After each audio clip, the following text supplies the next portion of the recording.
మధ్యప్రదేశ్లో ఆస్ట్రేలియన్ మహిళా క్రికెటర్లతో అసభ్యంగా ప్రవర్తించింది ఎవడు? అక్విల్ ఖాన్, ఒక ముస్లిం.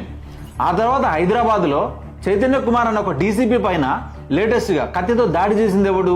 ఉమర్ అన్సారీ, వాడొక ముస్లిం. దానికంటే 3 రోజుల ముందల గోరక్షక్ సోను సింగ్ను గన్నుతో 2 సార్లు షూట్ చేసింది ఎవడు? ఇబ్రాహీం ఖురేషి, వాడు ఒక ముస్లిం. దానికంటే ఒక 4 రోజుల ముందలికి పోతే నిజామాబాద్లో ప్రమోద్ అనేటటువంటి ఒక పోలీస్ కానిస్టేబుల్ని ఛాతీలో కత్తితో పొడిచి చంపింది ఎవడు? రియాజ్ అనే రౌడీ షీటర్, వాడు ఒక ముస్లిం.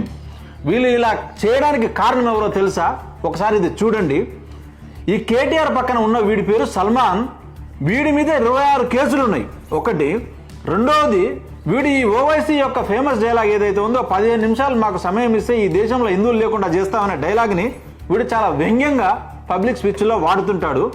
వాడిని ఇలా కేటీఆర్ ఎంత ఎంకరేజ్ చేస్తుందో చూడండి. రెండవది, ఇలా ఈ జూబ్లీ హిల్స్ బై ఎలక్షన్స్లో ఉన్నటువంటి క్యాండిడేట్ నవీన్ యాదవ్ ఒకప్పుడు ఎంఐఎం క్యాండిడేట్, ఎంఐఎం నుంచి పోటీ కూడా చేశాడు. అందుకనే ఇవాళ ఎంఐఎం జూబ్లీ హిల్స్లో కనీసం ముస్లిం క్యాండిడేట్ని పెట్టలేదు. ఈ Naveen Yadav nothing but MIM candidate. Naveen Yadav కూడా ఒక రౌడీ షీటరు, ఆప్తాలు వసూలు చేస్తాడు. ఇటువంటి నాయకుల్ని ఇవాళ ప్రభుత్వాలు ప్రోత్సహిస్తుంటే వీళ్ళు ఇట్లా చేయకపోతే ఇంకెట్లా చేస్తారు?